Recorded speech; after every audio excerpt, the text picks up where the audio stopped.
नमस्कार, आप देख रहे हैं एनएमएफ न्यूज। आपके साथ मैं हूं नम्रता चौधरी।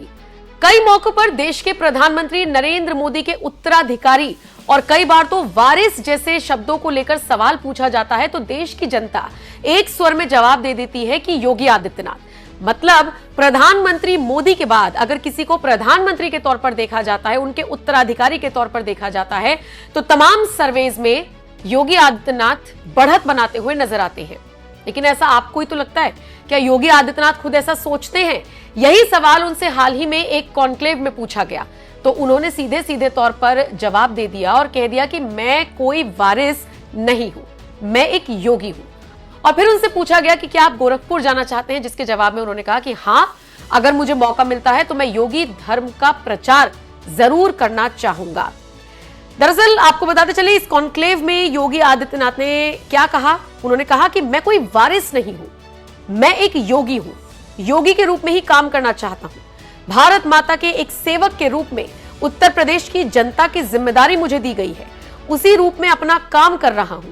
मैं चाहता हूं कि काम करते करते अगर मुझे गोरखपुर जाने का मौका मिले तो मैं अपने योगी धर्म को और आगे बढ़ाऊं। फिर यह पूछे जाने पर कि गोरखपुर जाना है या इस बार दिल्ली आना है, जिसके जवाब में योगी आदित्यनाथ ने कह दिया, मैंने कहा ना, मैं गोरखपुर जाने का इच्छुक ज्यादा हूं। फिर उनसे पूछा गया कि आप तो पीठाधीश्वर भी हैं, मुख्यमंत्री भी हैं, तो कभी इसमें आपको कोई डिफरेंसेस लगते हैं, कोई तुलना लगती है या कोई भेद लगता है? तो उन्होंने कहा, हमने अपने परंपराओं के साथ विसंगति दी है, यही भारत के सनातन प्रतीकों के साथ भी हमने दी है। मुख्यमंत्री योगी आदित्यनाथ ने आगे कहा कि हमने सन्यास को भी इस बात का प्रतीक बना दिया कि सन्यास का मतलब व्यक्ति एकांत में जाकर आत्म पुण्य के लिए काम करे। लेकिन मुझे लगता है कि यह धर्म का रास्ता नहीं है। धर्म वास्तव में हमें दो बातों की प्रेरणा देता है, एक अभ्युदय की, जो इस जीवन में है, जैसे कि इस संसार में हमारा कंट्रीब्यूशन क्या हो सकता है, दूसरा कि जब इस काम को हम करेंगे तो इससे हमें मोक्ष की प्राप्ति होगी। हम सांसारिक दायित्वों का निर्वहन करते हुए आगे बढ़ते हैं, ये कहा है योगी आदित्यनाथ ने। वैसे इसी कॉन्क्लेव में उनसे अनुज चौधरी के बयान को लेकर भी सवाल पूछा गया था, जिसके जवाब में योगी आदित्यनाथ ने कहा था, बात शुरू हुई और योगी आदित्यनाथ कहते हैं कि होली के अवसर पर मुझे लगता है कि एक दूसरे की भावनाओं का सम्मान होना चाहिए।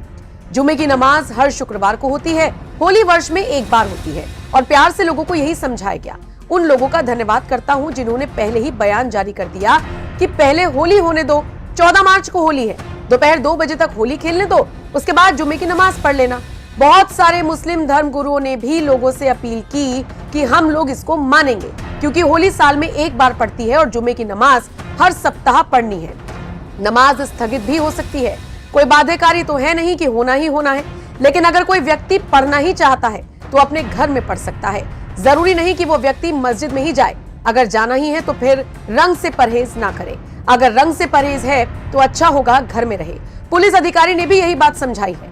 हमारा जो वो पुलिस अधिकारी है वो पहलवान रहा है, अर्जुन अवार्डी रह चुका है, पूर्व ओलंपियन भी है, पहलवान है तो पहलवान की तरह ही बोलेगा। इसमें कुछ लोगों को थोड़ा बुरा लग सकता है, लेकिन सच है और उस सच्चाई को स्वीकार करना चाहिए।